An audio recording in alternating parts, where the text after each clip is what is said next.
Hi friends, in this video today I am going to be talking about my personal top 10 favorite moments in all of the Arrowverse thus far.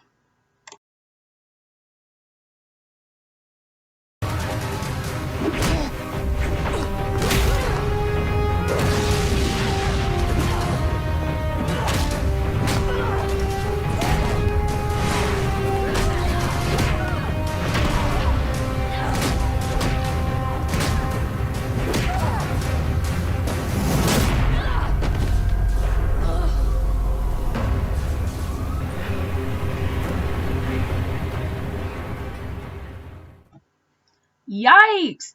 Who can forget when their favorite heroes fall to their enemies? Supergirl is no exception to this, especially when Season 3 rolled around and the World Killers were the focal big bad along with the typical bad guys per episode. Of Kryptonian descent, they were Kara's ultimate match. The worst being Raid, portrayed by Odette Annabelle. It's memorable when hope falls. And I will reign.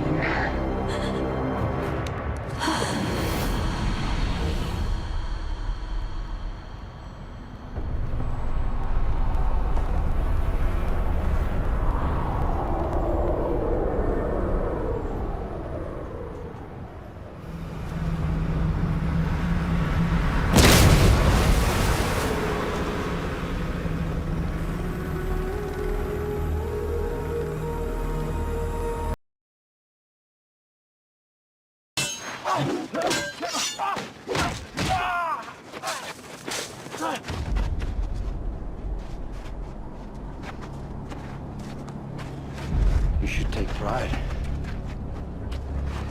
You survived longer than most. Oliver Queen, father of the Arrowverse, has seen his fair share of foes over his 8-season stretch. None more menacing than Ra's al Ghul, known as the demon that runs the secret order from Nanda Parbat, the League of Assassins. Most people were anticipating that Oliver would walk away victorious from this battle. Sorry to disappoint, but what he gets is a sword to the chest. As anyone who has watched the Arrowverse shows knows, Oliver does miraculously walk away and live to fight another day, showing just how much of a hardcore vigilante he is.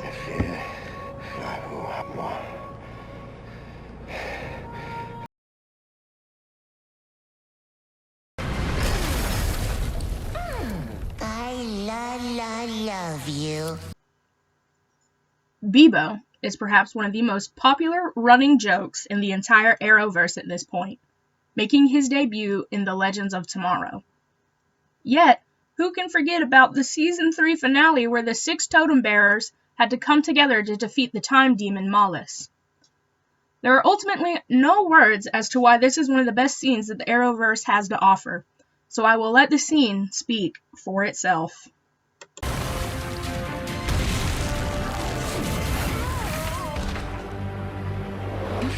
Not even the 6 can stop me now! Want cuddles?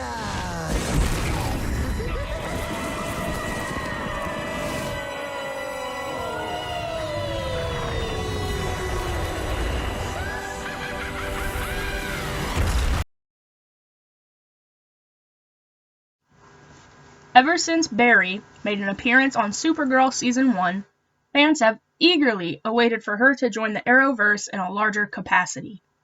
The Invasion crossover brought just that. When an alien threat comes, who better to call than Supergirl? Barry, I thought you were bringing an alien. And yeah, we did. Everybody, this is my friend Kara Danvers, or as she's known on her Earth, Supergirl. What makes her so super? Well,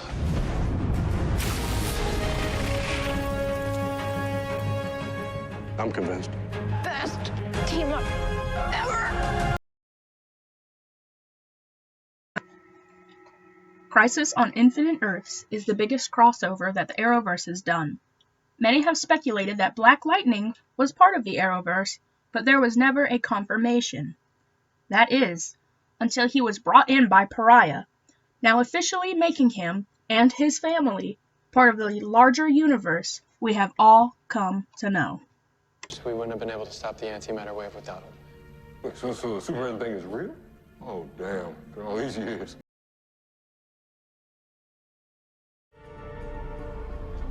Yeah, I understand, Mr. White. Yeah, no, Mr. White.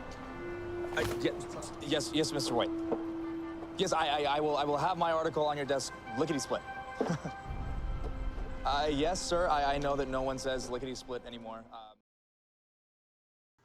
You can't have Supergirl without having Superman. Reduced to faceless emails for Season 1, it seemed like Superman would never make his Arrowverse debut due to him being marketed in the DC Extended Universe. When it was announced that he was cast for a few episodes of Supergirl, fans were ecstatic. Teen Wolf alum Tyler Hoechlin was the one to don the cape and become Superman. We can only hope wherever he is, he's seeing this.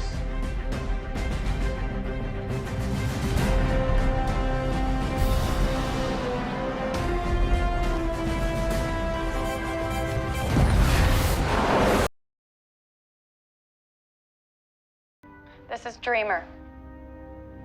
My first question, who are you? I am Dreamer, and I am a descendant of a daughter of Naltor. When did you come here from Naltor? I didn't. I was born here in America. I grew up in... Shut this up. Supergirl is by no means perfect when it comes to representation. However, they struck gold when they cast Nicole Maines to play Nia Null, aka Dreamer. A half-alien and half-human that also happens to be transgender, making her the first transgender superhero to ever be on screen. To make it better, they cast an actual trans woman to play her, getting the representation done right. The greatest gift we can give each other is our authentic selves, and sharing that, sharing our truth is what will make us strong. So here I am. I am both human and alien. And I am a trans woman.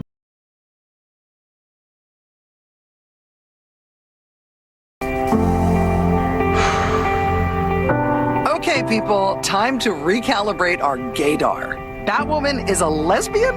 Not that there's anything wrong with that, but talk to me, Gotham. Whatever happened to politics staying out of our superheroes?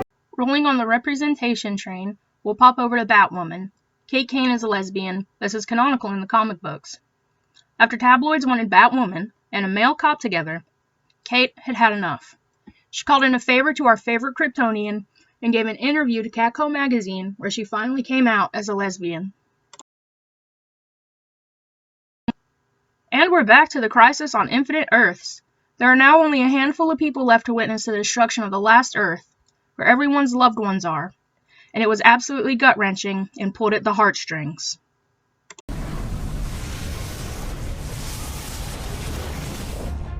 Alert. Earth 1 is gone. We're all that's left. This moment came as a shock because the heroes had just gathered up all the Paragons and it seemed like hope was cutting back through all the darkness. I have to add this one in because it was such a fun episode. Both Kara and Barry got whammied by the Music Meister, and yes, he's an actual comic book character, and left them in a dreamlike state that happened to be a musical.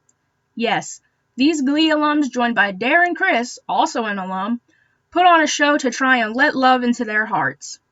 Now we can all hope that the super friends of the Arrowverse have somehow managed to make this as their ringtone for each other. If you're ever broke, I've got the cash.